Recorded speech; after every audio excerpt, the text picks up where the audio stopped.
expérimenté un pardon. Je n'ai pas expérimenté de la miséricorde comme je l'ai expérimenté en toi. Seigneur, si tu me traitais selon mes péchés, il y a longtemps que je ne serais plus là. Il y a longtemps que je serais mort. Si tu n'avais pas posé ta main sur ma vie, combien l'ennemi m'aurait criblé de tout maux, combien les ténèbres m'auraient terrassé. Mais l'Éternel Dieu, sa présence a été mon refuge, mon bouclier. Et je veux te remercier pour ta faveur dans ma vie. Je veux te remercier pour ta bienveillance. Je veux te remercier, Seigneur. Alléluia. C'est ma saison.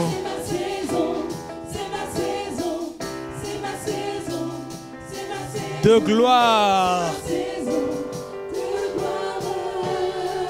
Est-ce que quelqu'un peut pousser un cri de joie et donner des acclamations à Dieu, le roi des rois? Alléluia, alléluia, alléluia, gloire à notre Seigneur, gloire à notre Dieu.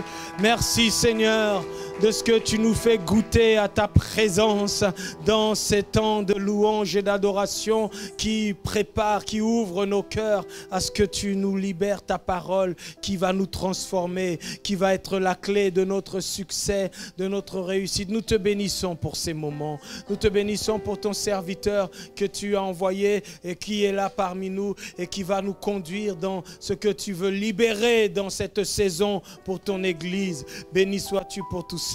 Au nom de Jésus, ton peuple a prié. Que quelqu'un dise un bon Amen. Gloire à Dieu, gloire à Dieu. Merci au groupe de louanges. Vous pouvez vous asseoir. Nous sommes évidemment bénis d'être là en ces lieux, béni d'avoir l'apôtre Dondon. Donc je vous l'ai déjà dit, c'est le père de mon père, mais je ne l'appelle pas grand-père, je l'appelle père. Parce que par la grâce du Seigneur, nous sommes tous enfants de Dieu dans la maison du Seigneur et nous sommes très heureux de l'avoir, très heureux de ce qu'il a vraiment... C'était quoi en 2000, combien son dernier passage, 2019 2019, voilà, donc ça fait quelques petits temps. Bon, la saison a fait qu'il est arrivé un petit peu plus tard, là, dans cette période de vacances. Bon, les vacanciers, ils n'ont qu'à mettre leurs pieds dans le sable là-bas. Nous, ici, on va recevoir la parole qui va nous emmener et nous propulser dans une autre dimension. En tout cas, sans plus tarder, apôtre, je te donne la parole. On va acclamer le Seigneur pour son serviteur et on lui laisse toute la place.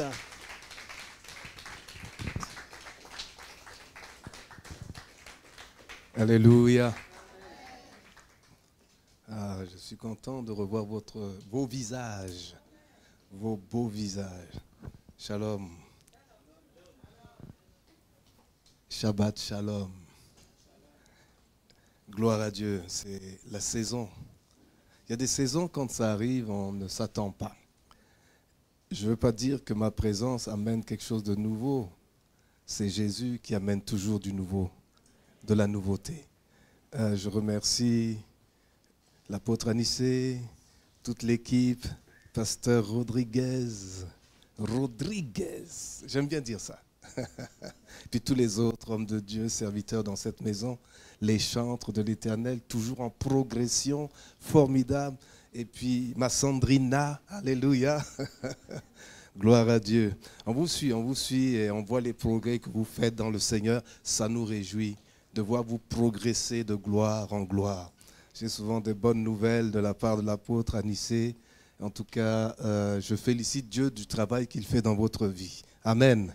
Nous, dans cette saison, on est plus dans le mouvement d'itinérance apostolique et le Seigneur a mis à cœur que je puisse visiter 4 églises. Entre autres, vous êtes la dernière demain. Lundi, on prend l'avion avec Shekinah. Hein, Shekinah, tu tournes, tu salues comme ça, juste là. Le petit Shekinah qui est venu, il avait juste 8 ans. Maintenant, il en a bientôt 17. Gloire à Dieu. Merci Seigneur. Je me rappelle quand on est venu, on avait présenté ton dernier. Voilà, c'est ça, je me souviens maintenant. Ouais, alléluia. Alors, j'aimerais d'abord prendre mon fameux fil là. Parce que je vais illustrer quelque chose aujourd'hui. Demain, ça sera autre chose. Donc, j'ai besoin de 3 personnes. Mon homme qui est là. That man. Come on. Voilà.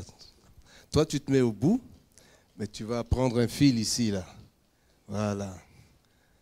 Shalom. Et puis, toi, tu vas rester au milieu. Alors, il faut aller jusqu'au bout, là, le plus loin possible. Parce que là-bas, là, c'est l'éternité.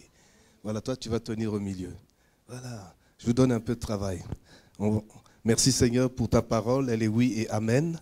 Et nous voulons, Seigneur, entrer dans ta parole pour ce que tu as partagé avec tes enfants. Que je sois un simple instrument que tu vas utiliser pour te glorifier en ce lieu, dans cette communauté MCSF. Oh Père, bénis ta parole, que je diminue et que tu grandisses. Merci pour ce beau peuple que tu t'es choisi ici et que tu façonnes à l'image de Christ jusqu'à ce que Christ soit bien formé en eux. Je bénis ton nom, je bénis ta parole au nom puissant de Jésus. Amen. Dans Luc chapitre 19, et après on va illustrer, voilà. Non, c'est bon. Alléluia. Gloire à ton nom. Luc chapitre 19, verset 41, c'est pour sortir le thème de ce message, qui est saisir le temps de ta visitation. Dites à moi, saisis. Je saisis le temps de ma visitation. Je saisis le temps où Dieu me visite. Et c'est aujourd'hui aussi. Amen, amen. Gloire à Dieu. Saisis le temps de ta visitation. On va fermer juste les yeux et tu vas entendre juste ces paroles qui vont être un encouragement pour toi. Dieu te dit tout simplement, ta saison est arrivée. Et il dit, et il m'a chargé de transmettre ce message à son peuple en disant, je sais tout de toi, mon enfant. Ton Dieu ne fait rien, ne fait pas les choses en même temps pour tout le monde. Ne te laisse pas manœuvrer et malmener par le diable. Ta saison est arrivée. Donc, saisis le temps de ta visitation. En parlant de ce temps, j'aimerais avec vous entrer dans 3 phases du temps pour mieux comprendre ce que je vais lire dans Luc au chapitre 19, verset 41 qui nous dit « Comme il approchait de la ville, Jésus en la voyant la ville de Jérusalem, pleura sur elle et dit, « Si toi aussi, au moins, en ce jour qui t'est donné, tu connaissais les choses qui appartiennent à ta paix, mais maintenant, elles sont cachées, elles sont voilées à tes yeux. Il viendra sur toi des jours ou des temps où tes ennemis t'environneront de tranchées, t'enfermeront et te serreront de toutes parts. Ils te détruiront, toi et tes enfants, au milieu de toi. Et ils ne laisseront pas en toi pierre sur pierre. Pourquoi? Parce que tu n'as pas connu le temps où tu as été visité. Amen. Je ne souhaite pas que ce verset soit pour toi. Parce que toi, tu vas saisir le temps. Mais pourquoi je prends cette illustration ici? C'est que quand Jésus est venu dans ce monde, beaucoup de gens ignoraient qu'il était au milieu d'eux. Ce sont des mages qui sont venus de très très loin, qui ont vu une étoile et l'ont suivi depuis Babylone. Et ils ont été jusqu'à trouver un enfant. Et en passant par le roi Hérode, ils ont dit, nous sommes venus adorer le roi qui vient de naître. Hérode était étonné, il y a un roi qui vient de naître, mais moi je suis roi. Comment ça, je ne suis pas encore né ou quoi? Parce que ce n'était pas de lui qu'il s'agissait. Il s'agissait du Messie. Et alors il s'est enquéré auprès des autres, les prophètes, les grands sages du royaume. Et ils lui ont dit, mais oui, il y a un roi qui doit naître, et il doit naître à Bethléem. Alors, comme il est un fin diplomate et un fin assassin, il se dit, bon, je vais faire le malin, je vais envoyer ces gens, ils vont aller vérifier, et moi aussi, j'irai l'adorer. Mais au fait, c'était, j'irai le tuer. Alors, quand il les a envoyés, eux, ils ont eu l'inspiration qu'il ne faut pas revenir vers cet homme, et ils sont partis au loin, après avoir adoré le Messie qui venait de naître à Bethléem. Personne, pas beaucoup de gens, n'ont reconnu que Jésus était sur la terre, que le Messie était là. Et au temps où nous sommes, vous allez voir que beaucoup d'événements se passent. On voit beaucoup de choses se passer en France. On voit beaucoup de choses se passer dans le monde. Et les gens ne se rendent pas compte que quelque chose est en train de se cristalliser qui annonce que Jésus vraiment est à la porte. Je ne dis pas qu'il vient demain, dans 10 jours, dans 1 an, mais nous sommes dans une saison. Dis à quelqu'un, nous sommes dans une saison qui nous annonce des signes qu'il y a un temps où Dieu un jour a visité la terre, mais où il va encore visiter la terre par son Fils. Mais cette fois-ci, c'est un temps qu'on appellera l'enlèvement des saints. Donc, quand Dieu veut faire quelque chose, il y a un temps. Dis à quelqu'un, il y a un temps.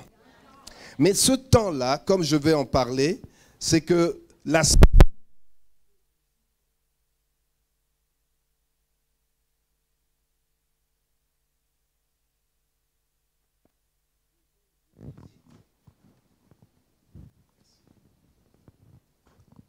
la saison où Dieu visite, il y a 3 mots. Je suis obligé de les employer dans la langue de la Bible. Le premier s'appelle le chronos. C'est un Dieu. Est-ce que tu savais que le chronos est un Dieu? Un Dieu grec.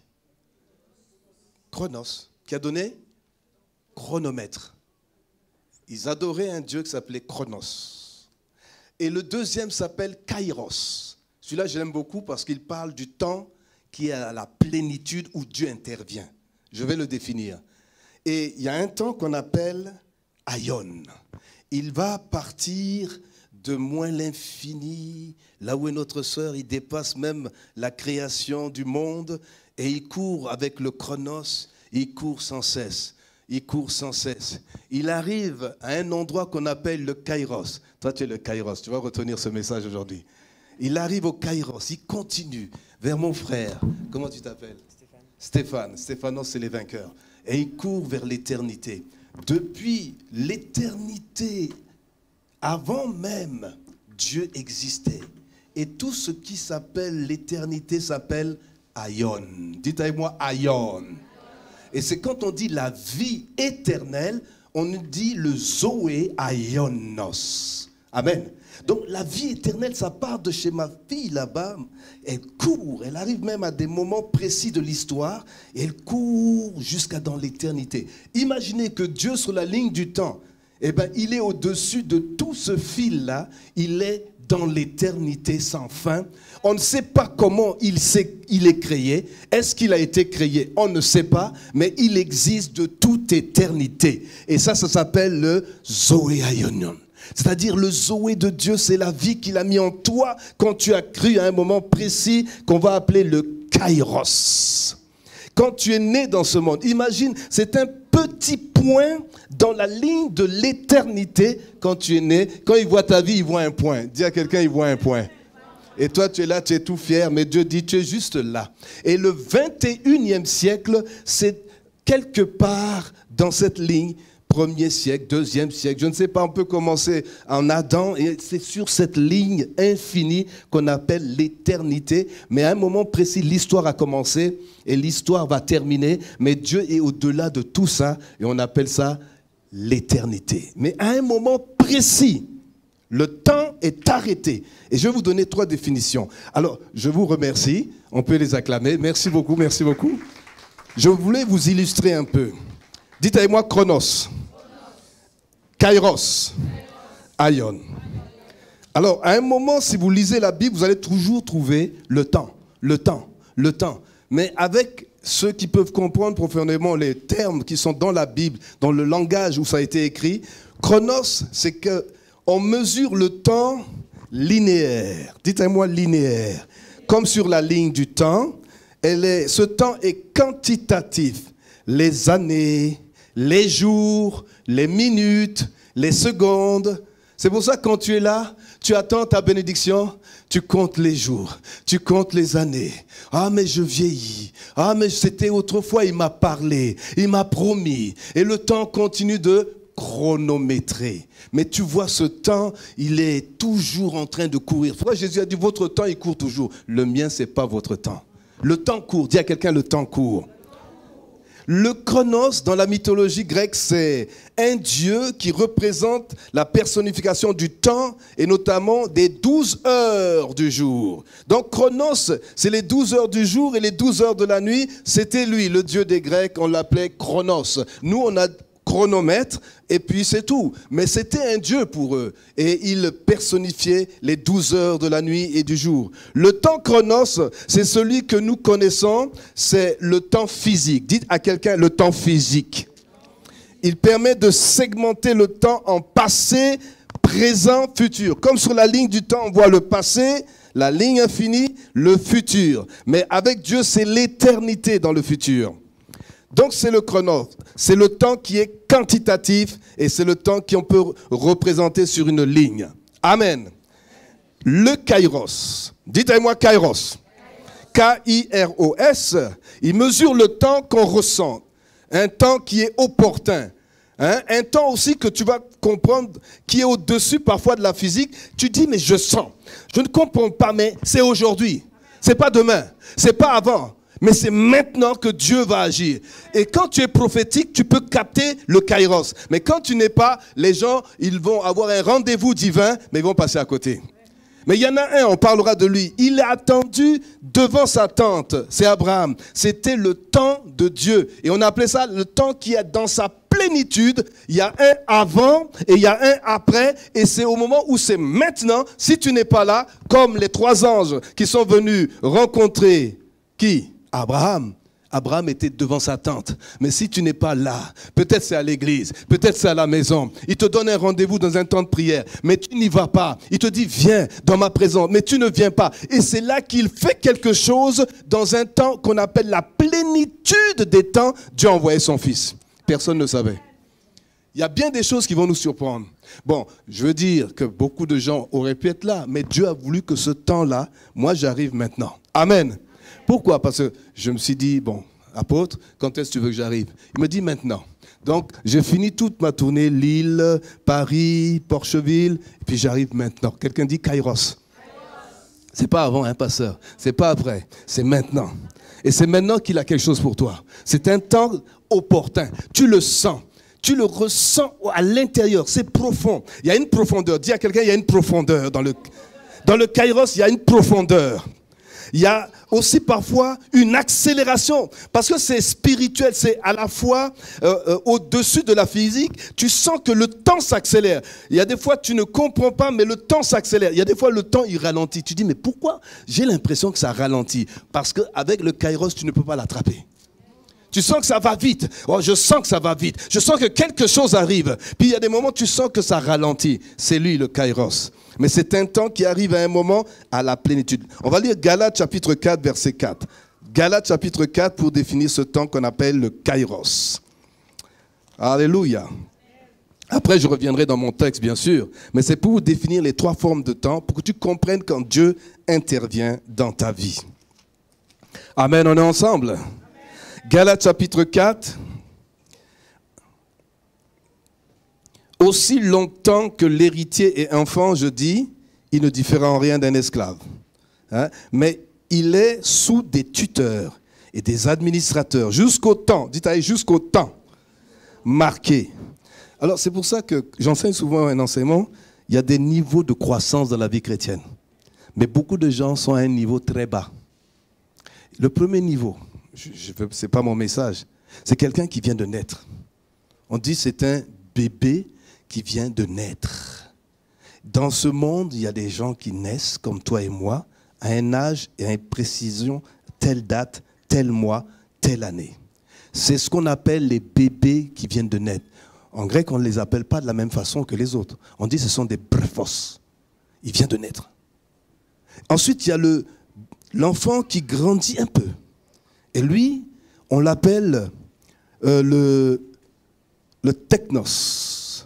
Et puis quand il grandit encore plus, on dit il atteint un certain âge où il peut discerner certaines choses, mais on doit le discipliner.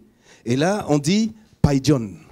Et quand il grandit un peu encore, mais à un moment donné tout près, il est un peu charnel. Et lui, on va l'appeler le népios. C'est-à-dire il ne peut pas comprendre les choses de l'esprit. Il est enfant de Dieu. C'est ce que ici on nous dit. Tant que la personne est encore trop enfant, eh ben, tu ne peux pas lui donner son héritage. Mais plus il va grandir, il est discipliné. Il arrive à un âge où la Bible va dire dans 1 Jean qu'il est un jeune homme. Et ce jeune homme, c'est un petit champion en formation. Il peut vaincre le péché, il peut vaincre le diable et on l'appelle jeune homme. En grec, ça donne néaniskos. Dis à quelqu'un néaniskos. C'est quelqu'un qui apprend à vaincre le mal, à vaincre le péché. Mais il y en a d'autres là, ils ont toujours de la misère. Et quand vous les voyez, Paul dit népios. Tu le vois, il bouge dans tous les sens, dit népios. C'est un peu comme on dirait une insulte, népios. Dis à toi-même népios. Mais quand tu deviens fort, tu deviens néaniskos. Juste avant l'autre terme où il devient un fils et une fille. Et on nous dit que quand Jésus est venu à 30 ans, Dieu a dit du ciel, voici mon fils. Ce n'est pas le même mot, c'est le mot qu'on appelle Vios. Et ce mot-là veut dire l'héritier. Là, tu es en train d'entrer dans l'héritage de ton papa.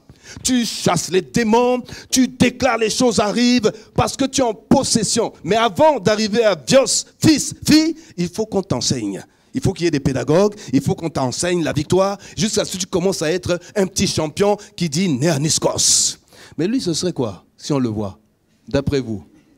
Hein? Il vient vers papa, il vient vers maman. C'est dans ce cheminement. Et il y a cette étape. Quand tu arrives maintenant à fils, là, le diable, il fait ça. Voici mon fils, il fait tout mon plaisir. C'est-à-dire quand tu marches, tu plais à Dieu. Les démons même te craignent.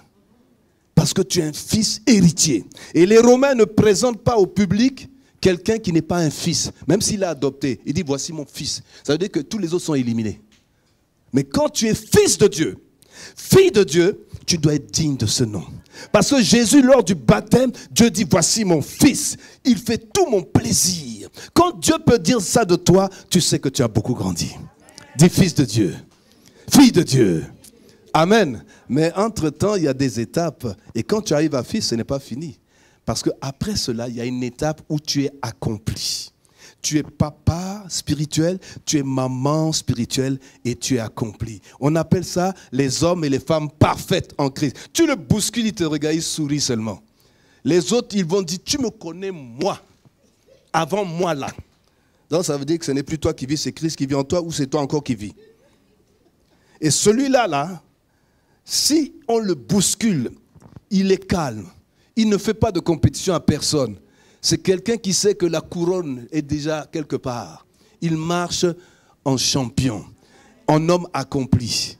Il n'a pas besoin de prouver quoi que ce soit. Et lui, là, on l'appelle comment? Le téléos. Le pater téléos, mater téléos. Donc, il est accompli. Je n'ai pas le temps d'enseigner ça. Mais tu vois qu'il y a une maturité. Quand on a ces gens-là, oh, je vous assure, l'église est en feu. L'église, il n'y a pas de problème à casser la tête, à faire de la cure d'âme de midi au soir. Ils sont accomplis. Quand tu les regardes, tu sens que tu peux compter sur eux. Il y a de la loyauté, il y a du zèle, il y a du feu. Ça, ce sont les gens accomplis. Ils sont capables de prendre soin des enfants spirituels. Ils sont capables de prendre soin d'eux-mêmes et des autres aussi. Amen. Voilà un peu dans la croissance qui se passe. Alléluia. Je ne sais pas pourquoi j'ai ouvert la parenthèse. J'étais en train de parler de Kairos. Et à la plénitude des temps, on nous dit, nous aussi, de la même manière, lorsque nous étions enfants, népios, nous étions sous l'esclavage des rudiments du monde. Quand tu es enfant, ben, tout te fait bouger.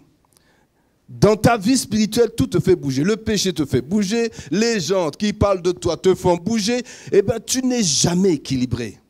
Quand c'est comme ça, tu dis, népios. Hein? Vous me regardez, non? Alors, si quelqu'un, tu le vois bouger dans tous les sens, tu dis, ma soeur, ça doit être népios, ça. Mon frère, ça doit être népios, parce qu'il n'est pas encore stable. Il y a beaucoup de népios dans l'église, et c'est 1 Corinthiens 3 qui en parle. Je ne peux pas vous donner de la nourriture solide, parce que vous êtes encore népios. Mais quand tu es un homme, une femme accomplie, on peut te donner de la nourriture. Tu manges le steak. Dis à quelqu'un le steak, avec des bonnes dents. Et là, tu es vios. Et après, tu grandis, tu mets au monde et on peut s'occuper. Le pasteur, il peut partir 1 mois, personne, l'église sera toujours là. Amen.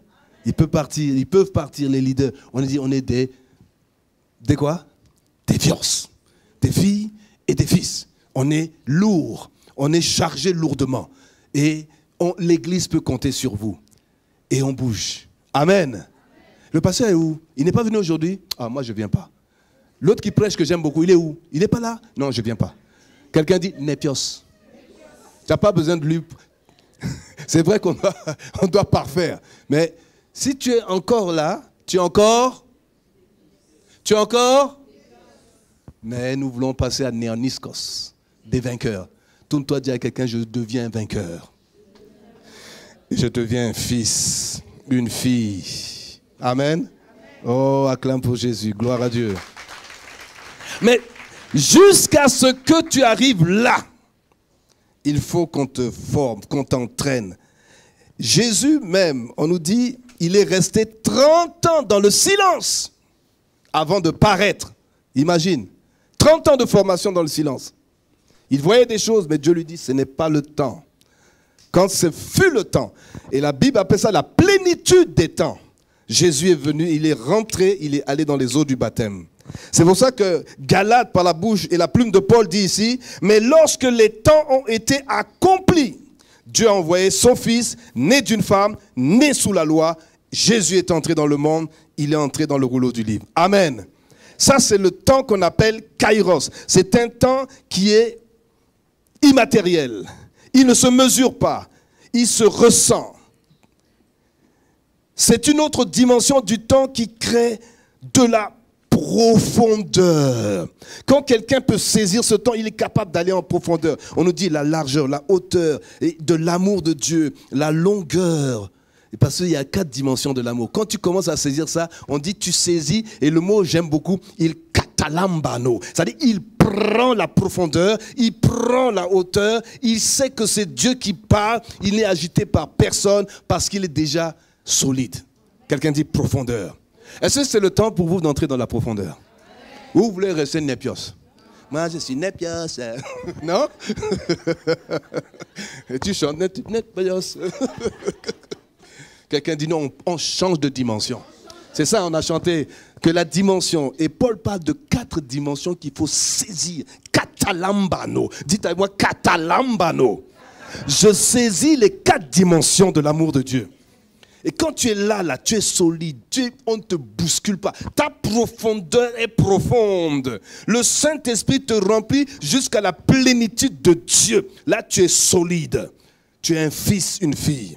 Et c'est le temps où nous devons grandir. Tourne-toi, dis à 2 personnes, Kairos, c'est le moment, c'est le temps où tu dois grandir. Alléluia. C'est ça, le Kairos. On le ressent, on sait que c'est ça. On sait que c'est maintenant. Est-ce que vous sentez qu'aujourd'hui, là, il y a quelque chose qui doit commencer à se passer dans votre vie? Est-ce que quelque chose se dessine? Tu ne peux pas l'expliquer. Tu dis, apôtre, je sais que c'est là.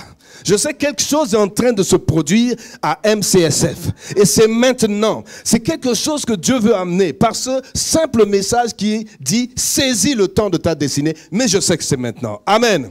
Ne regarde pas aux nombres, ne regarde pas ceux qui sont partis en vacances. Ils vont suivre peut-être plus tard, mais c'est le moment au nom de Jésus. Et Aion, on va aller dans Hébreu. Ce qui est choquant, c'est que ce terme Aion va faire penser à les signes du zodiaque. C'est parce que le Aion a un rapport avec les cycles.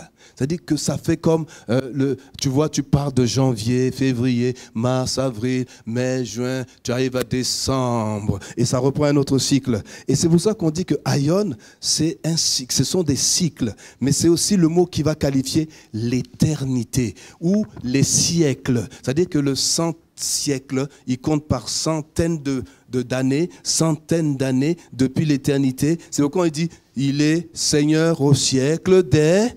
Parce que c'est des cycles. Depuis que la terre tourne autour, elle tourne, le soleil est là, et ben il y a eu un siècle, il y a eu 2 siècles, et on est au 21e siècle. Et dans Hébreu, il nous explique pourquoi. Que Dieu a créé quelque chose, et ça va vous étonner. Il a créé les siècles. Ah, je croyais qu'il avait créé le monde. Regardez au verset 3 du chapitre 11. Or, la foi est une ferme assurance. Pour l'avoir possédé, les anciens ont obtenu un témoignage. C'est par la foi que nous reconnaissons. Dites avec moi, c'est par la foi que nous reconnaissons que le monde a été formé par la parole de Dieu, en sorte que ce qu'on voit n'a pas été fait de choses visibles. Bon, alors, vous avez quoi? Le monde, hein? N'est-ce pas? Tout le monde a le monde dans sa Bible? Mais ce n'est pas le monde. Ce n'est pas le monde, la sphère. Si tu lis dans la langue de la Bible, c'est que Dieu a créé les siècles. Tiens, donc il a créé le 21e siècle. Il a créé le 1er siècle. En gros, il a créé l'univers, ça veut dire. Et il a créé tous les systèmes. Il a créé toutes les périodes du temps où toi tu allais vivre, où nos grands-parents ont vécu, et ceux qui vont vivre encore jusqu'à l'Apocalypse et l'enlèvement, eh ben, il a créé tout ça. C'est-à-dire que quand il regarde la ligne de l'infini, il sait tout ce que tu vas faire. Il a fixé même les limites de ta maison. C'est parce qu'il est Dieu. Donc on dit qu'il crée les siècles. On aurait pu penser qu'il a créé le monde comme dans Genèse chapitre 1, mais ce n'est pas de ce mot-là, cosmos. Il a créé tous les siècles. Ça étonne quand on lit ça. Donc Dieu a créé le 21e siècle. Il savait qu'au 21e siècle, il y a tel nom, tel endroit il va habiter. Il va se déplacer dans tel endroit. Et bien il va vivre telle situation. Je vois ce siècle-là, mais déjà je suis avec lui. Dieu a créé les siècles. Alléluia. Et c'est un siècle parce que c'est lui qui est dans l'éternité, le Aion. Et il crée même, on nous dit, quand tu respires la nuit, on appelle ça aussi le Aion. Tu souffles, tu respires. Parce que quand on enlève cette respiration, tu n'es plus en vie. Parce qu'il a créé même ce souffle qu'on appelle aussi Aion. Il a créé la respiration. Il a créé toutes ces choses depuis l'éternité. De génération en génération, il est Dieu.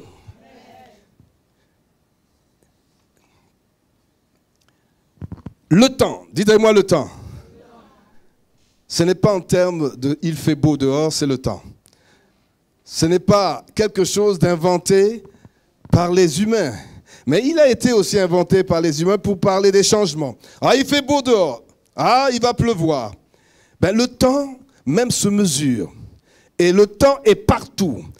Alors, il y a 1 heure de notre temps quand on est en train de faire de la gymnastique, ça passe vite. Tu regardes, tu dis, oh, j'ai déjà fait 1 heure. Mais quand tu es dans les embouteillages, comme je l'étais les autres jours, ou quand j'attendais avec mon fils lors de l'arrivée, j'attendais un homme de Dieu qui devait nous prendre, mais on a attendu, et il pleuvait ce jour-là. Et l'homme de Dieu est venu dire, ah, on dirait que vous apportez la pluie sur la France. Je dis, oui, mais j'ai attendu longtemps.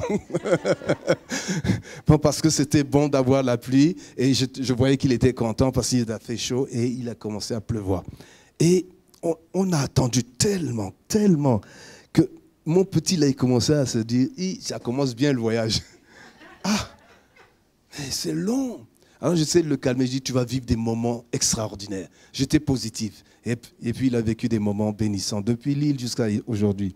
Mais le temps, quand tu es dans les embouteillages, il te paraît long, n'est-ce pas? Tu as envie de vite arriver à destination. Mais quand tu fais du sport, le temps peut passer vite. Pourquoi ça? Dis à quelqu'un, mais pourquoi ça? Parce que c'est ton rapport avec le temps qui est différent. D'autres, ils prennent leur temps. Hein, ils prennent vraiment le temps. Ils sont vraiment à l'aise. Hein, il y en a qui ne courent pas. Hein, il y en a d'autres, quand vraiment c'est l'heure, là, tu les vois courir. Boulot, métro, dodo, répétition. Et ils courent. D'autres, ils partent à temps, ils prennent leur temps. C'est des vrais gentlemen et gentlewomen. Ils sont assurés. Ils marchent comme des princes. Mais tu vois les princes en train de courir dans Paris. Tu te dis, attends, ça c'est le prince et la princesse de Jésus. Ah mon frère, je suis pressé. Tu cours derrière quoi? Derrière le temps, c'est le temps. Mais attends, domine sur le temps. Gère bien ton temps. Ne tue pas le temps, mais rachète-le. Parce que souvent, on court derrière le temps parce qu'on ne prend pas le temps de bien calculer notre temps. Mais le temps, il faut le gérer. Dis à quelqu'un, il faut le gérer. Amen. Mais qu'est-ce qui se passe dans Luc 19? Pourquoi je vous ai parlé de ces 3 temps? Parce que dans Luc 19, le mot qui est utilisé, hein, ils te détruiront, toi et tes enfants, au milieu de toi, et ils ne te laisseront pas en toi pierre sur pierre, parce que tu n'as pas connu le temps où tu as été visité. Voilà où j'en viens.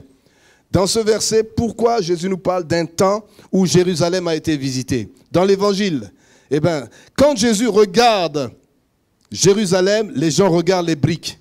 Tu as vu les briques? C'est beau! Lui, il regarde et dit, ça sera bientôt détruit. Il avait les yeux du visionnaire. On appelle ça la parole de connaissance. D'autres appellent ça le don de la voyance spirituelle. Il peut voir les choses en avance. Et il regarde, il voit l'an 70. Qu'est-ce qu'il voit? Il voit un soldat arriver, général Titus, il le voit arriver, rentrer dans Jérusalem. Il le voit et il dit, ça va être terrible. Et dès qu'il arrive, il rentre dans Jérusalem, il commence à éventrer toutes les femmes enceintes. Est-ce que vous savez cela? Ce général était méchant. Il n'a pas laissé les femmes enceintes tranquilles. Et il a fait ça vraiment pour déshonorer. Il est rentré dans le temple. Il a pris les effigies des Romains. Il a mis dans le temple. Et il a sacrifié des choses. Et non seulement ça, Jésus a dit, quand vous verrez ce temps-là, ne retournez pas à Jérusalem. Surtout vous les femmes enceintes. Et ma femme, quand elle était enceinte, elle pensait que quand Jésus va revenir là, les femmes enceintes vont avoir des problèmes pour monter. C'est ça qu'elle avait compris. J'ai dit, non, c'est pas ça. J'ai commencé à lui expliquer. Quand tu verras ces choses arriver, c'était en 70, juste après Jésus. En l'an 30, il est mort, je lui explique. 70, un général est venu, et puis il a fait des méchancetés à tout le monde, jusqu'aux femmes. C'est pour ça qu'en cette période-là, si une femme était enceinte, elle sort de Jérusalem, elle court, elle s'en va. Mais si tu rentres, tu es fini. Parce qu'il va faire des choses abominables. Et c'est pour ça que même Daniel, en regardant longtemps avant, il a dit, oh, c'est un temps d'abomination et de désolation. Amen. Et Jésus a dit, oui, quand vous verrez ce que Daniel a dit, l'abomination, eh bien, ne restez pas dans la ville, sortez de la ville, parce qu'ils vont tout détruire. Mais les gens qui étaient chrétiens ont fait ça, mais les autres ont dit, nous, on ne croit pas. Et aujourd'hui, on nous dit, des choses vont arriver, on ne croit pas. Peut-être. Bon, on verra. Mais quand on dit on verra, ben tu vas rester dans le feu. C'est pour ça que, vois le temps qui passe, sois raisonnable. La Bible dit, rachète le temps. Examine le temps. Ne joue pas avec ton temps. Et maintenant, plus qu'avant, il faut faire très attention au temps. Amen. Alléluia. Et il voyait la ville. Et quand il a vu ça, il a pleuré. Les gens disent, mais attends, tu es prophète, mais pourquoi tu pleures? J'ai dit, je vois quelque chose que vous ne voyez pas. Il y a des choses que les prophètes voient, mais qu'on ne voit pas. Et il faut être prophétique ou il faut être prophète. Et si on nous dit une chose, prends-le, prie dessus. Amen. Et c'est pour ça qu'en voyant cette ville, Jésus a pleuré. Il a vu déjà, et il a dit, il y a un temps où je chercherai à rassembler tes enfants, mais tu ne veux pas. Il y a des fois, Dieu veut nous mettre ensemble, mais on ne veut pas. Il veut nous rassembler pour nous parler, mais on ne veut pas.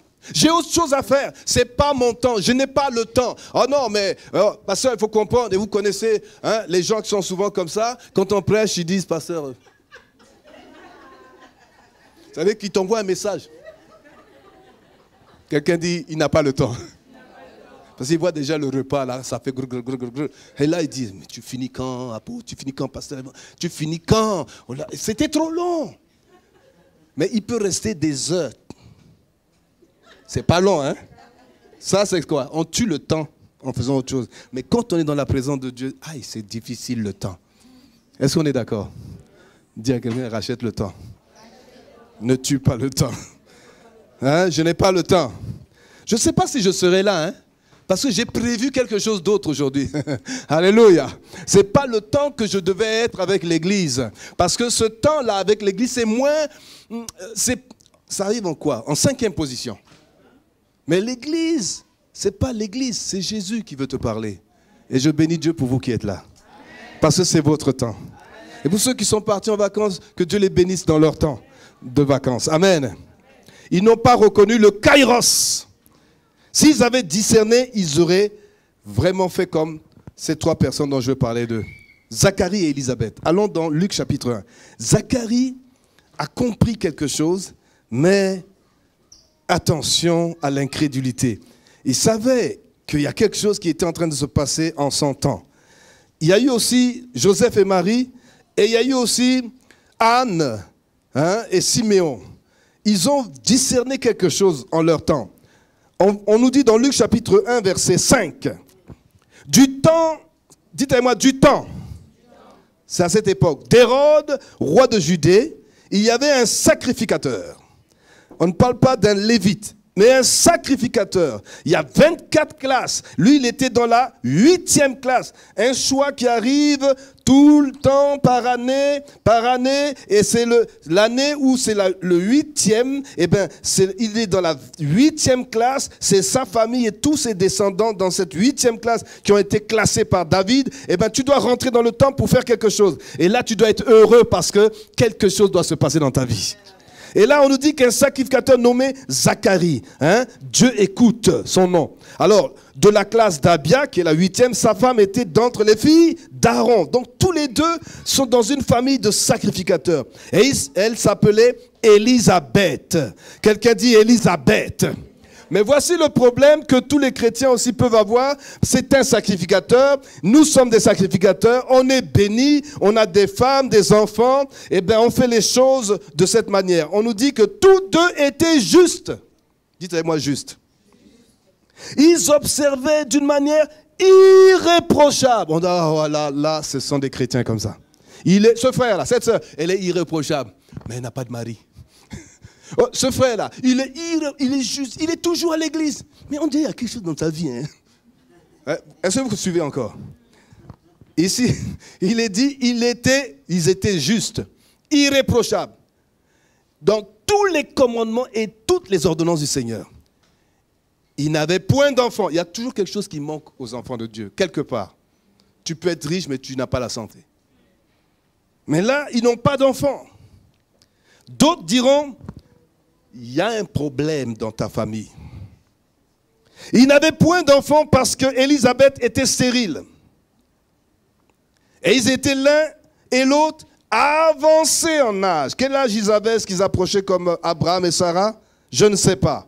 Mais ils étaient avancés en âge. Et il y a des fois, tu te dis, mais ça fait longtemps que je prie, Seigneur. J'ai tout fait. Et moi, je donne mes dîmes, je fais ci. Eh bien, on est un couple exemplaire. Mais pourquoi est-ce qu'on te demande depuis des années? Ça ne vient pas.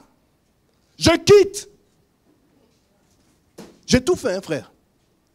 Moi, je soutiens, je prie, je fais. Mais il y a quelque chose que je ne comprends pas avec ce Dieu-là. Pourquoi ça dure?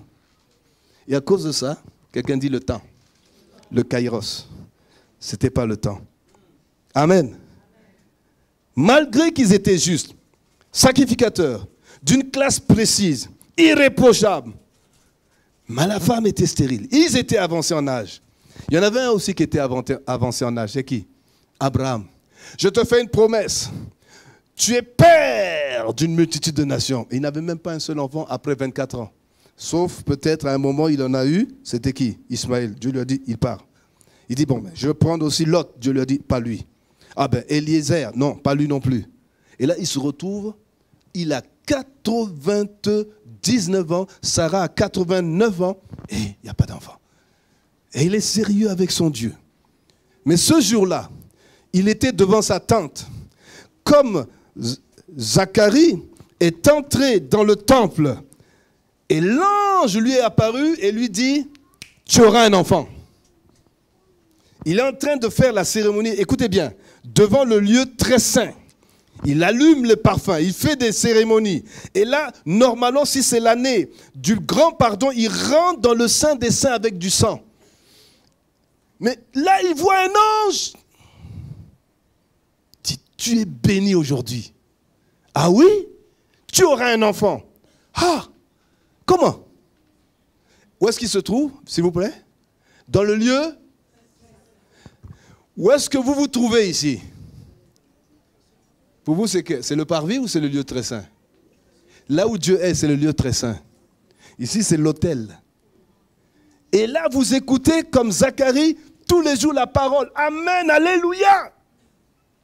Il rentre là. Tu auras un enfant. Oh, moi, vieux. Attends, as-tu lu la Bible sur les histoires? Samson, c'est comment? Sa mère était stérile. Et puis tu vas, Rebecca. Tous ces gens-là, tu as lu? Il y a des gens qui viennent à l'église, il y a même des serviteurs comme nous, on prêche, mais on n'a aucune foi.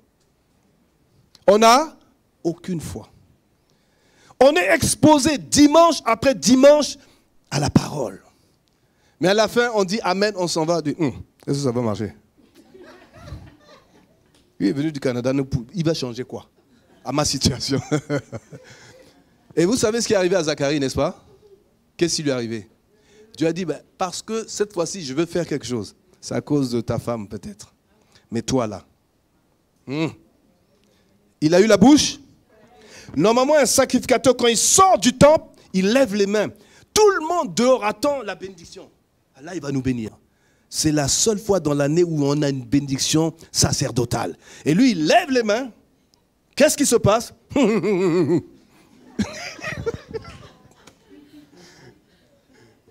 Mon fils Rodrigue, il dit, mais attends, qu'est-ce que tu racontes, apôtre? Attends, qu'est-ce qui s'est passé là-bas?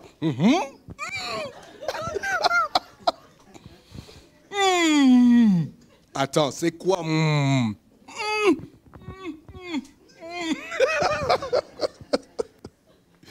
Et quand Jean-Baptiste est né, il est obligé d'écrire.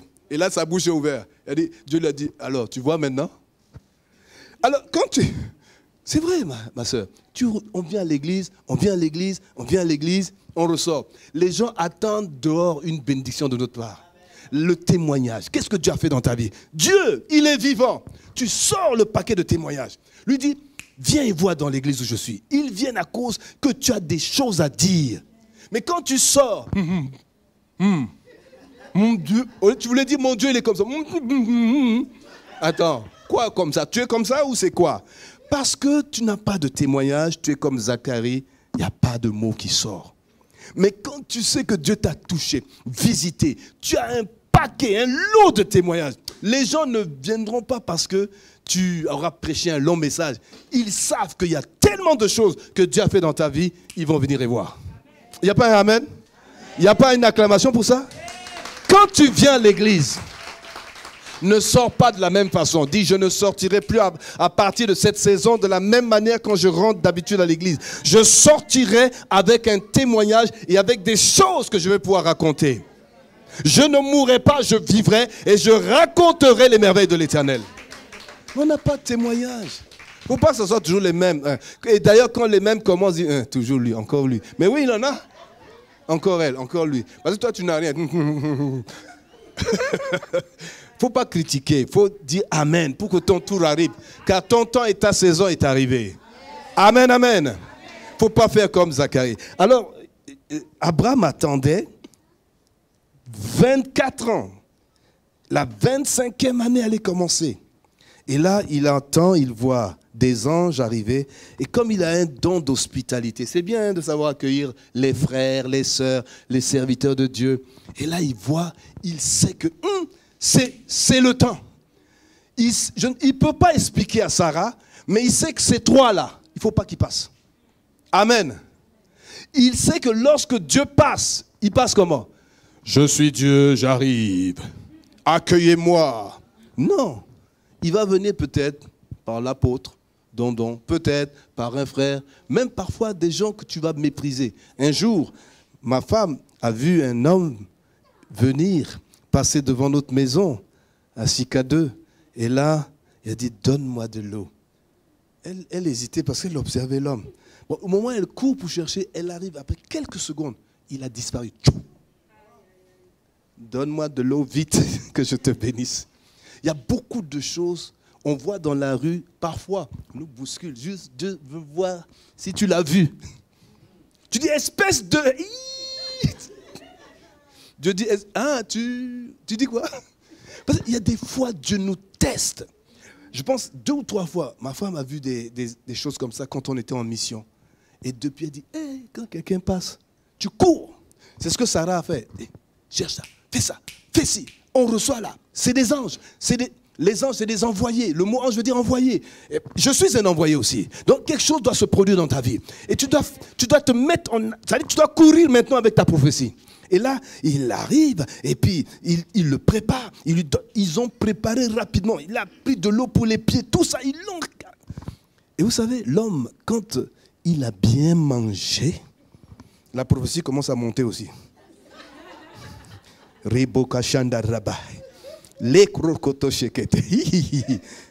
Comme quand maman m'avait invité chez elle, j'ai bien mangé. Et les prophéties commencent à dire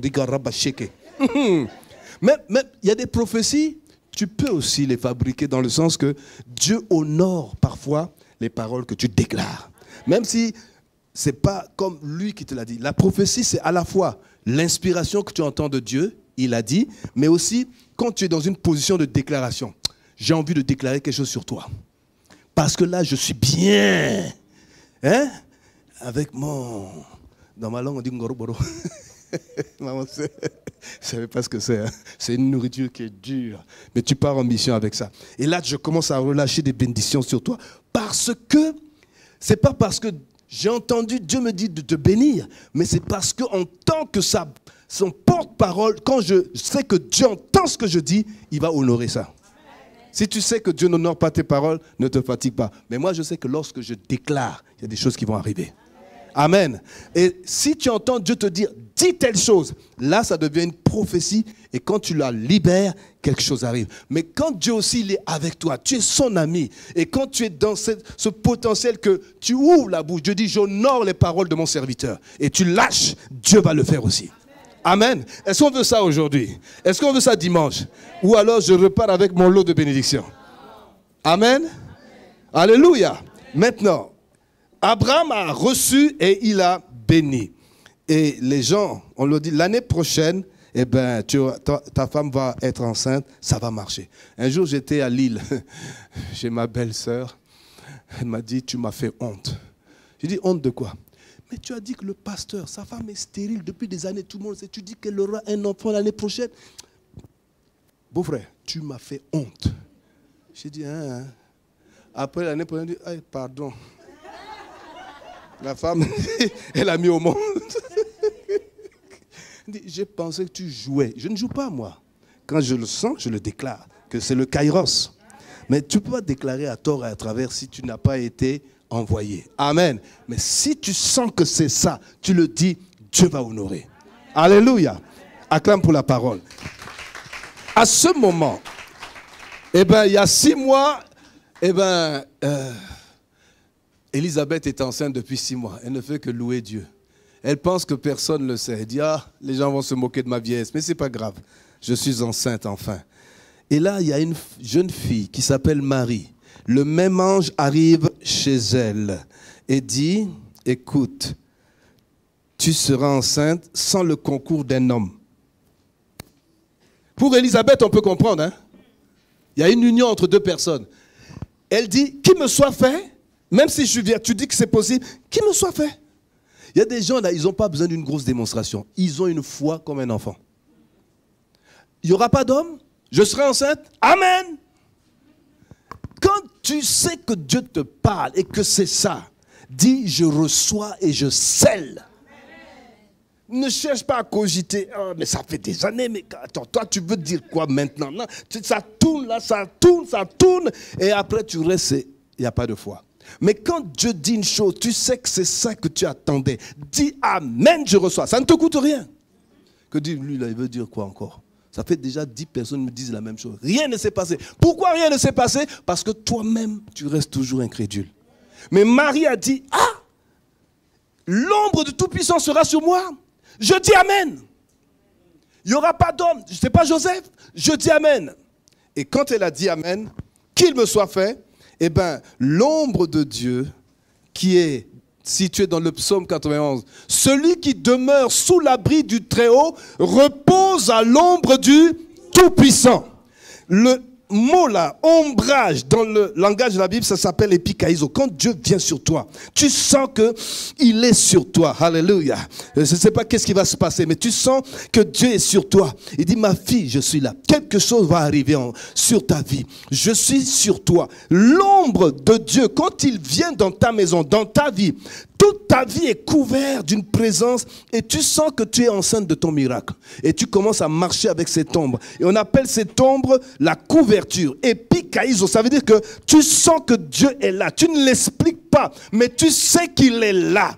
À tel point que quand tu sais qu'il est là, il y a un homme qui s'appelait Pierre. L'ombre de Dieu était sur lui. À tel point que quand il marchait, même son ombre guérissait les malades.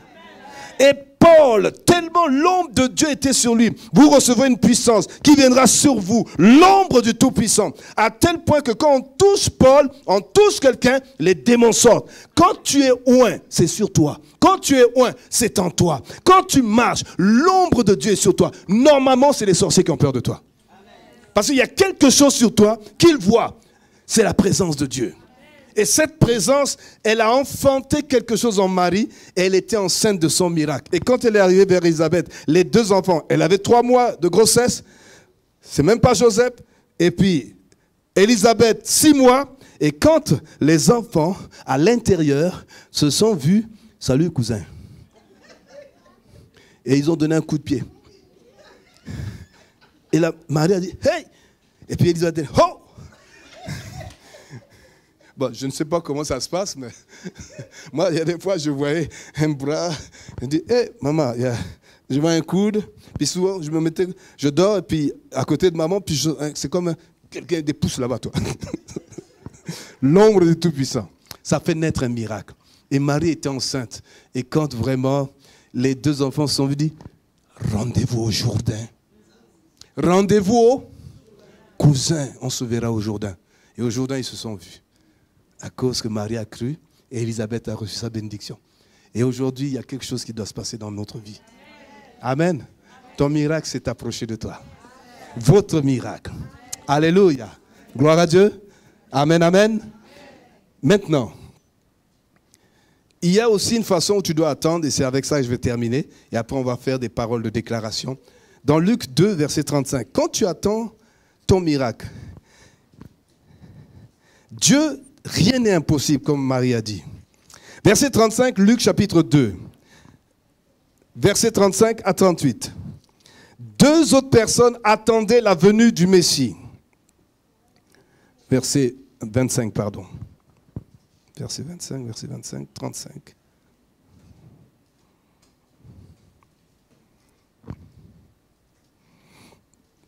Verset 25, Luc 2. Et voici, il y avait à Jérusalem un homme appelé Siméon, qui veut dire Dieu écoute. Cet homme était juste et pieux. Il attendait, lui, la consolation d'Israël, la venue du Messie. L'Esprit Saint était sur lui. À ce moment-là, l'activité du Saint-Esprit était de plus en plus intense, à tel point que ce n'étaient plus les sacrificateurs, les prophètes et les rois, mais Dieu commençait à intensifier sa présence jusqu'à ce que la Pentecôte arrive. Il était sur un homme, il était sur une femme. Et l'homme s'appelait Siméon. Cet homme était juste seulement et pieux. Il attendait la consolation. L'Esprit de Dieu était sur lui. Il avait été divinement averti par le Saint-Esprit qu'il ne mourrait point avant d'avoir vu le Messie. Et là, parce qu'il est divinement conduit, il est souvent poussé par l'Esprit. Quand vraiment tu sers Dieu, tu sens que le Saint-Esprit va te pousser dans les temps kairos. Il dit, aujourd'hui, là, il faut que tu viennes. Là, il y a quelque chose qui doit se passer. Alors, il est poussé par l'Esprit, comme Jésus est poussé dans le désert. Il vient à ce moment précis, il voit le bébé. Mais une autre, on nous dit qu'il y a une autre personne. Elle s'appelle Anne, verset 36. Il y avait aussi une prophétesse Anne, fille de Phanuel, de la tribu d'Asser. Elle était fort avancée en âge. Elle n'avait vécu que 7 ans avec son mari depuis sa virginité. Restée veuve, âgée de 84 ans. Elle ne quittait pas le temple et elle servait Dieu nuit et jour, dans le jeûne et dans la prière. Voilà la façon il faut attendre. Il faut être conduit par l'Esprit et il faut rester dans la présence de Dieu, dans les prières, dans les jeûnes. Tu veux voir ta bénédiction, le temps de ta visitation, il faut faire ces 2 choses. Sois toujours conduit par l'Esprit. Ne sois pas conduit dans ta chair. Quand Dieu te parle, c'est clair, les priorités du royaume, c'est d'être dans sa présence. Mais souvent, tu n'es pas conduit par l'Esprit. Tu es conduit dans la chair. Quand Dieu te parle, gauche, tu vas à droite. Droite, tu vas à gauche. Alors, si tu n'es pas conduit par l'Esprit, tu ne seras pas poussé dans la bonne direction. Tu vas toujours passer à côté de l'heure de ta visitation. Quelqu'un dit conduit par l'Esprit.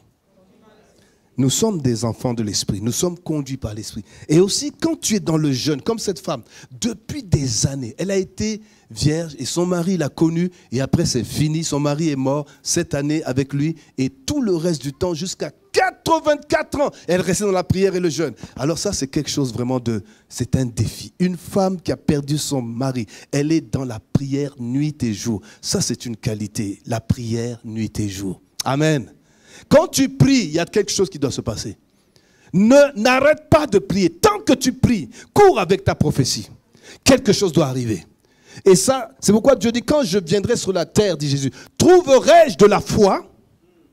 Mais attends, cette femme, elle a attendu, elle dit, je vais un jour voir quelque chose que je n'arrive pas à saisir. Et quand elle est arrivée, ce jour-là, elle était déjà dans le temple. Et bien, Jésus est entré avec sa mère dans ses bras. Et là, Siméon est arrivé lui aussi, conduit par l'Esprit. L'Esprit lui dit, c'est l'enfant. Elle qui est là, c'est l'enfant. Je suis depuis dans la prière. Elle a vu le Messie. Parce qu'ils étaient conduits par l'Esprit. L'un a jeûné, prié, et l'autre toujours guidé par Dieu pour aller au bon endroit pour rencontrer les bénédictions de Dieu. Amen. Donc, dans ce contexte-là, tu vas rencontrer les bénédictions de Dieu. L'attente de la visite de Dieu se fait de cette manière aussi. Mais il faut avoir, comme Siméon, il ne faut pas manquer de foi. Parce que quand tu manques de foi, tu vas être muet. Et tu ne pourras pas témoigner des grandeurs de Dieu. Et aussi, comme Marie, une simple foi, ce n'est pas une femme de Dieu, c'est une simple ménagère. Mais elle avait confiance que quelque chose de miraculeux qui la dépasse va arriver. Elle dit, hein, si c'est ça que Dieu dit, qui m'a choisi, eh bien c'est bien. Et je dis Amen. L'autre qui est dans le temple jour et nuit n'a pas dit Amen. Il est incrédule. Mais celle-là qui est dans sa maison, l'autre qui est dans le temple a dit c'est pas possible que ça arrive. Mais l'autre qui est dans la maison a dit Amen, c'est possible. J'étais en prière à la maison à genoux et Dieu m'a dit ceci. Et quand elle a dit à Joseph, Joseph a gratté la tête et dit si Dieu peut faire des choses comme ça, c'est quelque chose d'incroyable. Et c'est pour ça qu'on a dit rien n'est impossible à Dieu. Ô peuple de MCSF, j'aimerais encourager ta foi. Parce que dans les temps où nous vivons, il faut la foi. Arrêtons de douter. Tu viens tous les jours à l'église, tous les mois, toutes les années, mais rien ne se passe. Il y a quelque chose qui ne va pas, c'est l'incrédulité. Tu dois avoir des témoignages. Quand tu sors de ce lieu, tu dois parler de Jésus. Tu dois dire, voici ce que Jésus a fait dans ma vie. S'ils ne veulent pas croire en cette parole, dis ce que Dieu a fait. Quand je me mets à raconter ce que Dieu a fait, ça suffit aux gens. Les gens me trouvent comme un prodige. Et surtout celui-là, à sa naissance, quand il est né, avec ses 3 minutes d'arrêt cardiaque, les médecins sont venus me voir et me disent, eh ben, monsieur Dondon, votre fils, il est né, mais il est reparti. Je dis, reparti comment? Où ça? Je dis non, je dois l'amener à la maison. Je dis mais oui, mais son cœur a arrêté de battre. Je dis ah bon? Regardez maintenant, il est grand là, il a bientôt 17 ans, et même un peu plus grand que moi. Mais moi je dis attendez, messieurs les docteurs, Jésus est la résurrection et la vie. Mon enfant, je l'ai amené chez moi. Il retourne là-bas, l'enfant était déjà debout, et on l'amenait sur un truc, on le poussait. J'ai dit je vous l'avais dit non, je dois l'amener chez moi. Pratiquement tous les enfants qui naissent, c'est un miracle. Et j'ai un témoignage pour chaque enfant, chaque fille dans la famille. Vous savez, c'est une question de foi. Je suis né dans un contexte qui est la foi. Et c'est au Nigeria. Là-bas, là, ils bousculent la foi. Et nous, les francophones, il faut qu'on cogite un peu. Cerveau, en marche. Ouais. 2 fois 2. 2 fois 2. D'accord. 2 fois 2. Et on veut que ça se passe là. Mais c'est là que ça se passe. La foi, c'est la foi du cœur, pas la foi de la tête. N'est-ce pas, mon frère? La foi, c'est la foi du... Oui, c'est la foi du cœur qui transporte les montagnes. À des moments bien précis, le don de foi vient. Pour la chose précise, tu dois l'exercer comme un muscle quand tu fais de la gymnastique. Mais si tu n'as pas l'habitude de faire de l'exercice, tu peux t'asseoir, sois béni, hein, jeune homme.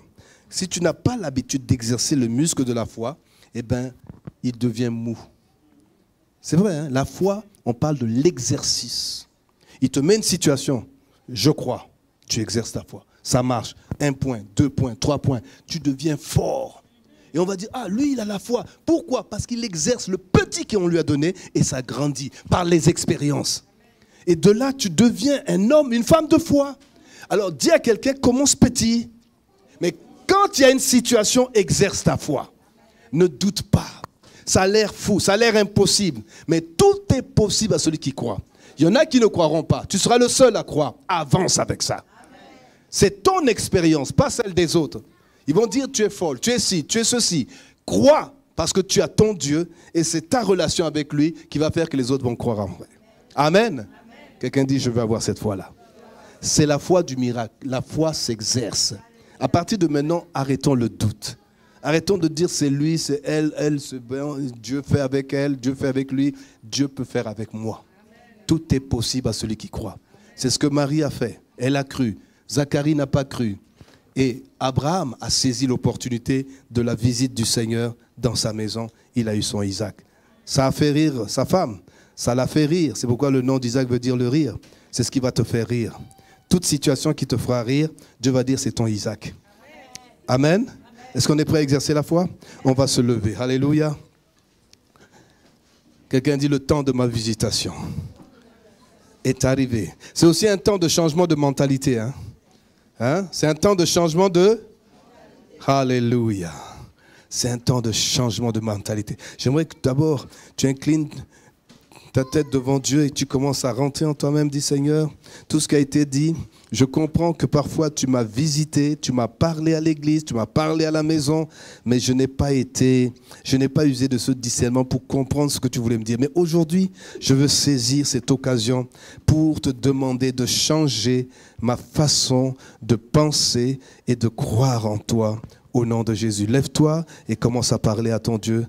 Alors que les musiciens prennent place au nom de Jésus, quelque chose de nouveau est en train de prendre place ici, en l'enceinte de MCSF, au nom de Jésus.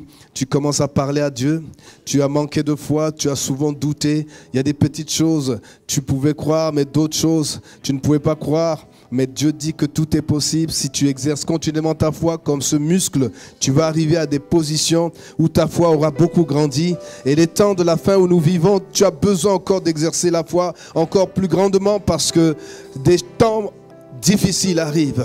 Des temps difficiles arrivent, mais des temps glorieux aussi. Alléluia. Tu vas commencer à dire à ton Dieu, je ne manquerai pas mon temps de visitation. Commence à dire à ton Dieu, je ne veux plus manquer ces temps de visite. Parfois Dieu vient dans ta maison, il vient chez toi parce qu'il y a quelque chose qu'il est en train de faire. Et aujourd'hui, MCSF, ta foi maintenant doit aller dans une nouvelle dimension. Dis-lui, je sais que je ne resterai pas dans cette saison de visitation jusqu'à l'accomplissement de ce que Dieu veut faire dans ma vie. Je veux saisir. Tu vas saisir la hauteur, la longueur, la largeur, la profondeur de ce que Dieu veut commencer à faire avec toi. C'est une question de la foi qui saisit la main de grâce de Dieu. Non. Je ne serai plus jamais en retard par rapport à mon kairos, au temps où Dieu veut me visiter. Parle-lui. Non, je ne veux plus être en retard. Je ne veux plus jamais manquer mes temps de visitation. C'est pourquoi tu dois apprendre à être dans la prière, dans le jeûne continuellement. Comme cette femme Anne qui ne cessait de prier. Conduit par l'Esprit, comme Siméon. Dis Seigneur, conduis-moi par le Saint-Esprit, conduis-moi toujours au bon endroit. Car je ne veux plus manquer mon temps de visitation. Parle à ton papa, parle à ton Dieu, conduis-moi. Non, je ne veux plus être en retard. Mon kairos a commencé. Je le ressens. Je crois que c'est maintenant. Oh Dieu, dis-lui, aide-moi à comprendre mon temps, ma saison. Parle à haute voix. Crie à ton Dieu si tu le faut. Parle à ton papa.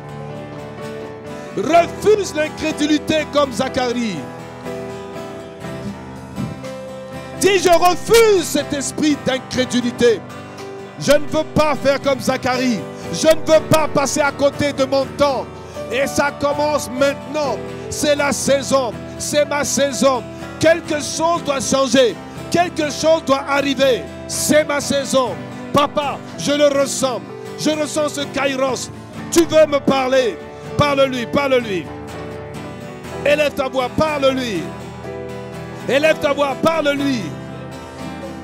Parle-lui, parle à ton papa. Il y a des obstacles, il y a des obstacles. Tu dois lever, lève la main droite, lève la main droite vers le ciel.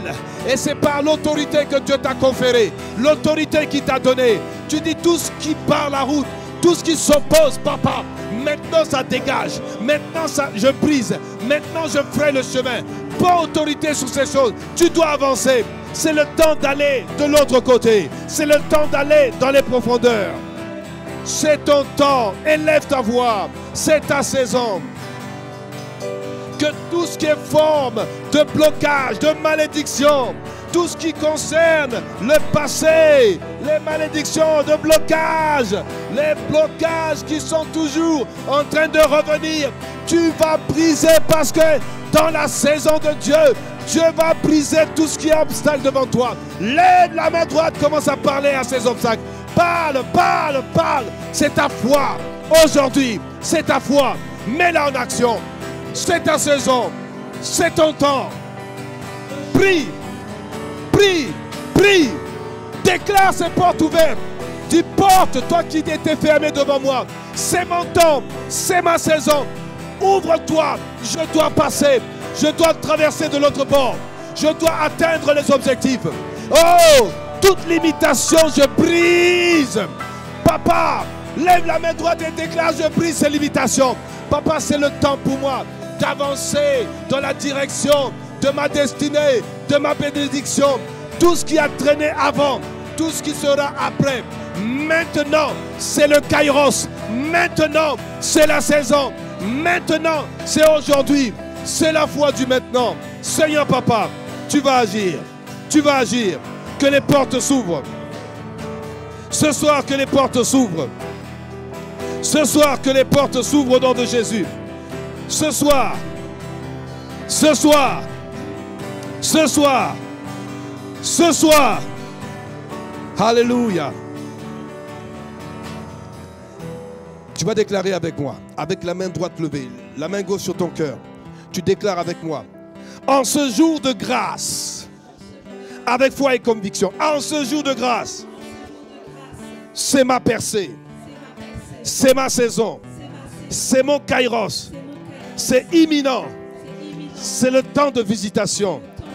Je ne pouvais pas m'attendre, mais toi tu me visites. En ce jour, quelque chose arrive, quelque chose s'annonce. Je déclare par ma bouche, par un acte de foi, dans cette saison, dans les prochaines heures, il y a percé dans ma vie. Je le déclare en cette période de juillet 2023. C'est ma saison. C'est un mois de feu. C'est un mois de faveur. C'est un mois de visitation où les choses commencent avec moi. Au nom de Jésus, commence à remercier Dieu. Parle à Dieu. C'est ta saison. Utilise ces paroles pour proclamer sur ta vie. Parce que Dieu est prêt pour entendre ce que tu es en train de lui dire. Dans les prochaines heures, dans les prochains jours, quelque chose a commencé. Tu vas goûter ton miracle. Tu vas enfanter ton bébé miracle. Tu vas enfanter ton miracle. Comme Marie, comme Élisabeth. Oh, parce que la couverture du Tout-Puissant, l'ombre du Tout-Puissant est sur toi. Oh, celui qui demeure sous l'abri de notre papa, l'ombre, selon Psaume 91, celui qui demeure sous l'abri du Très-Haut, repose à l'ombre. Papa Céleste, que l'ombre que tu as manifestée sur cette assemblée et sur tous les fidèles se manifeste. Oh, tu vas incuber les miracles, tu vas incuber les bénédictions. Ça vient dans les heures qui arrivent, dans les jours qui arrivent. Oh, tu vas goûter ton miracle.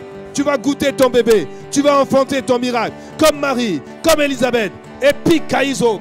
Alléluia. La gloire de Dieu est sur nous. La gloire de Dieu nous visite à un moment peut-être où nous ne nous attendons pas. Dieu dit c'est maintenant. Je veux faire quelque chose de nouveau.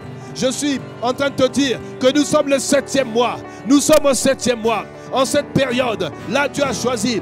Hier, le 14. Et 2 fois 7 font 14. Et il te dit, quelque chose arrive aujourd'hui, en ce samedi de grâce. Quelque chose arrive en ce milieu de mois, en ce mois, le mois de juillet. C'est le mois où Dieu, le 7e jour, il s'est reposé. Oh, toi aussi, Entre dans le repos de Dieu. C'est le chiffre où Dieu te dit, la plénitude du Saint-Esprit va se manifester. Quelque chose doit se passer. Je le décrète, je le déclare dans ta vie bien-aimée, dans ta famille bien-aimée, dans tes jours à venir.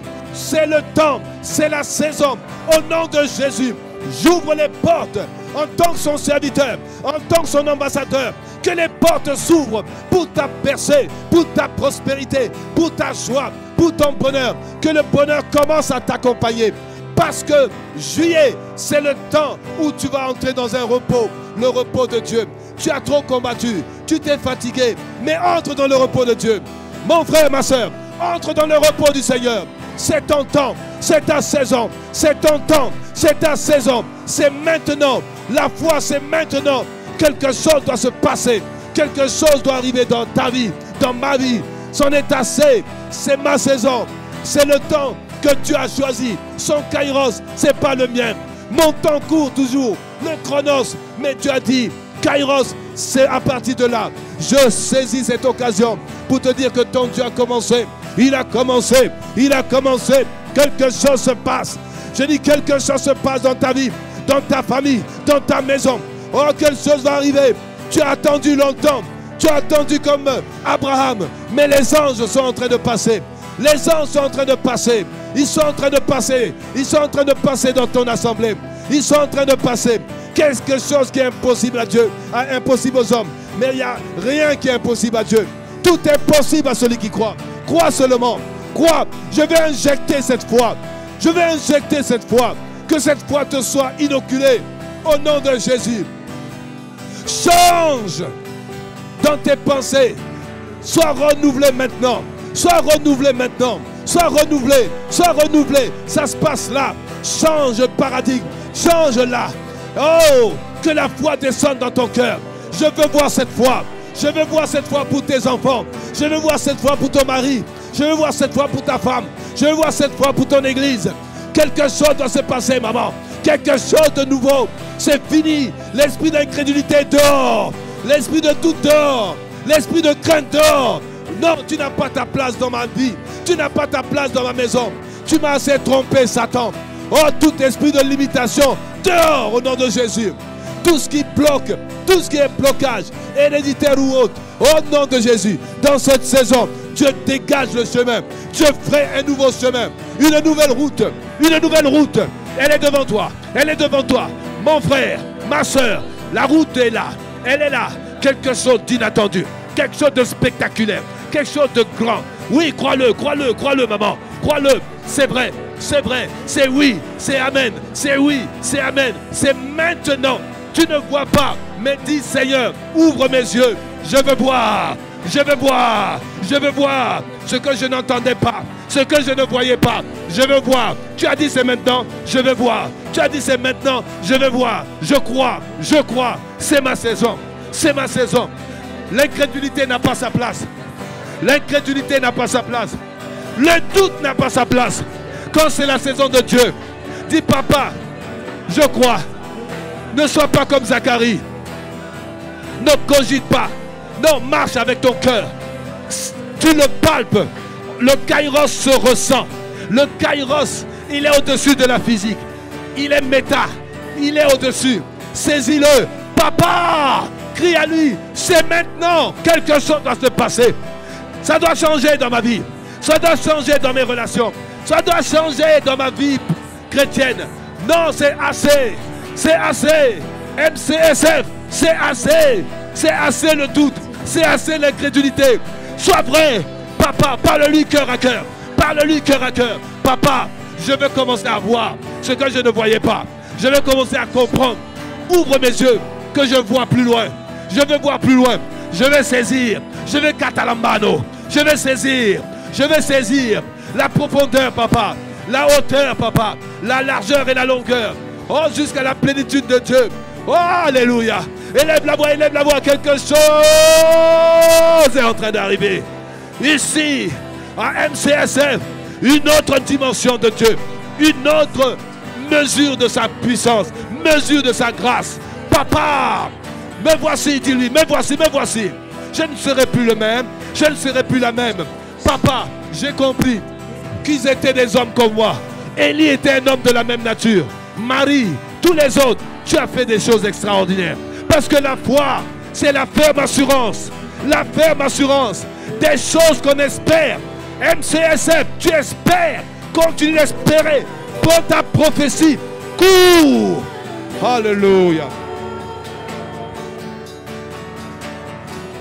Inonde ce lieu de ta présence. Nous avons besoin de toi.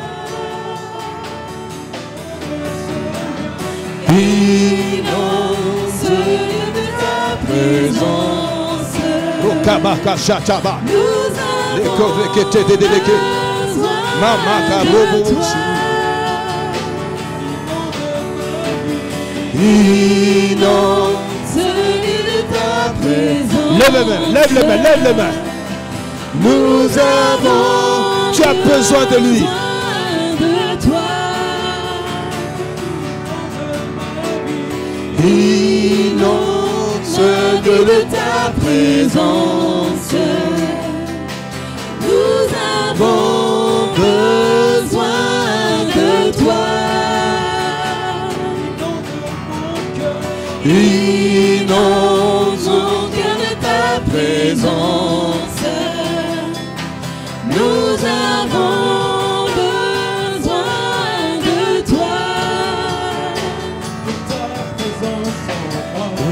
Que ta présence en moi devienne réelle. Amen. Que ta présence en moi devienne palpable.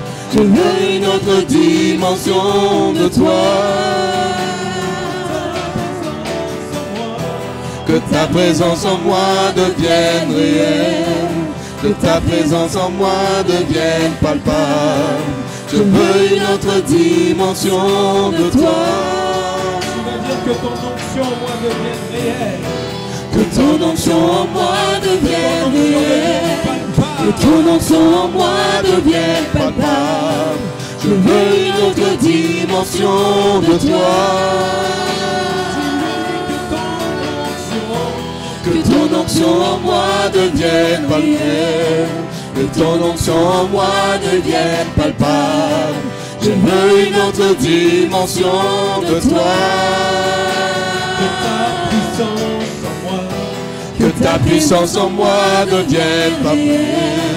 Que ta puissance en moi devienne palpable. Je veux une autre dimension de toi. Que ta puissance en moi devienne réelle. Que ta puissance en moi devienne palpable. Je veux une autre dimension de toi. Alléluia. Oui, je veux une autre dimension de toi. Lève juste les mains en l'air. Et au nom de Jésus, je veux que tu mettes les lunettes du Saint-Esprit par la foi. Dis, je vois mon miracle arriver. Je vois mon miracle arriver. Je vois mon miracle arriver. Mon miracle est à ma porte. Mon miracle est à ma porte. Qu'advienne ce qui doit arriver. Je vois mon miracle arriver. Je vois mon miracle J'appelle à l'existence J'appelle à l'existence ce miracle dans ma vie. ce miracle dans ma vie. Dans les prochaines heures, Dans les prochaines heures, je veux goûter mon je miracle. veux goûter mon miracle.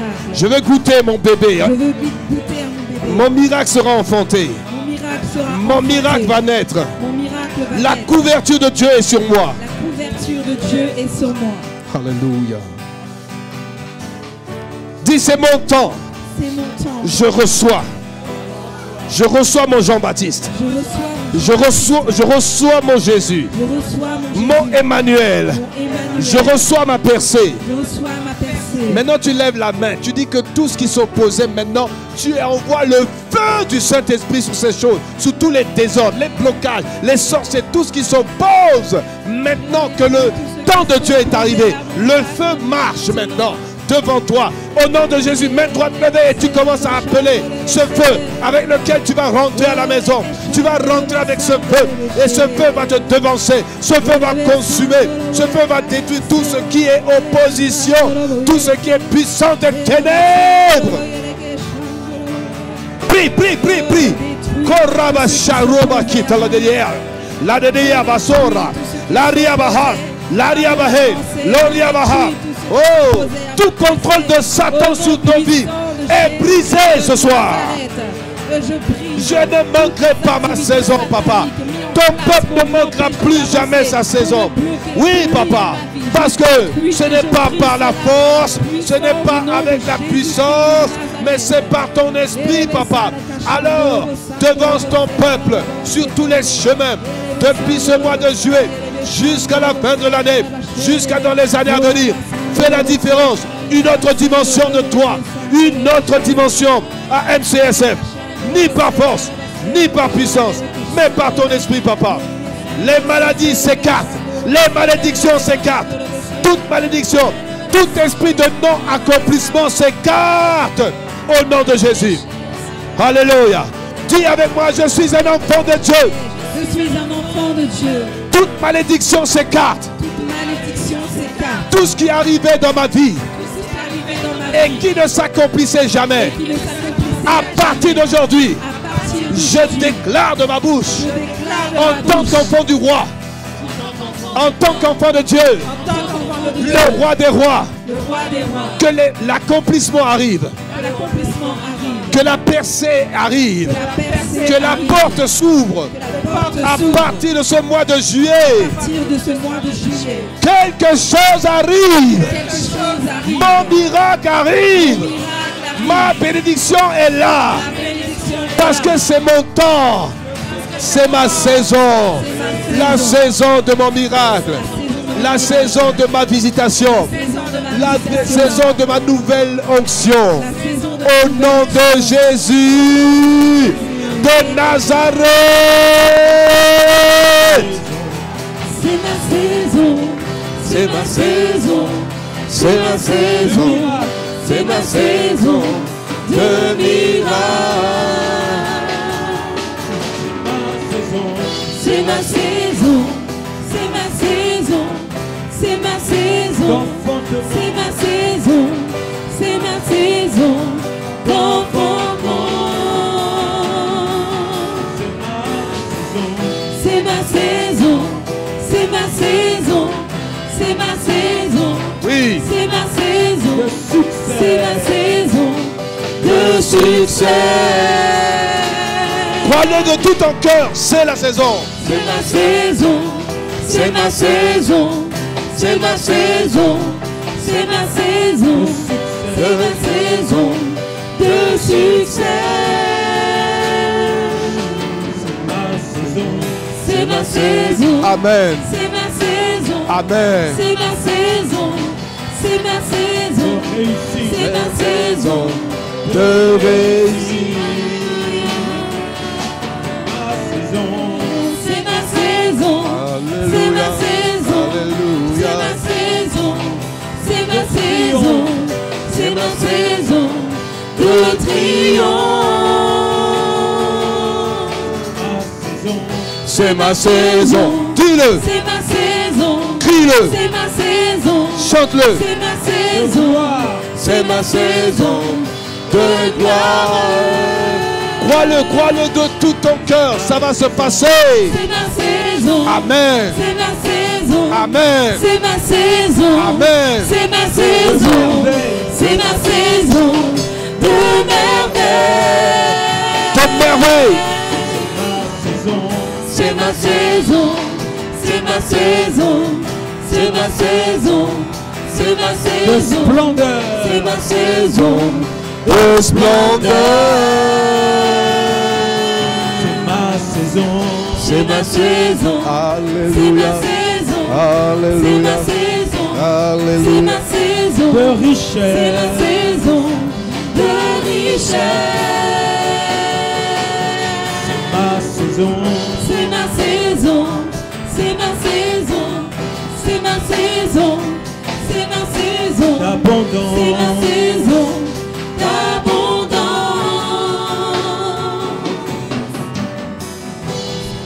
Alléluia. Seigneur, tu es un Dieu étonnant. Et je te prie de nous étonner. Je déclare que tu vas nous étonner. Au moment où on ne s'attend pas dans nos projets, dans notre marche avec toi, tu viens nous surprendre. Alors je te prie, surprends-nous par ta bonté, surprends-nous par tes prodiges, surprends-nous ici à MCSF, surprends ton peuple, surprends chacun qu'on ait un témoignage à donner de cette saison. Papa, je te loue de ce que tu utilises ces paroles pour continuer à forger une foi grande dans la vie de tes enfants et amener des expériences, des exaucements au-delà de ce qu'ils pensent, au-delà de ce qu'ils même ils ont demandé. Seigneur, fais-le, étonne-nous. Et nous disons, Seigneur, nous te remettons la suite, nous te remettons dimanche, nous te remettons, Seigneur, la rentrée aussi à la maison.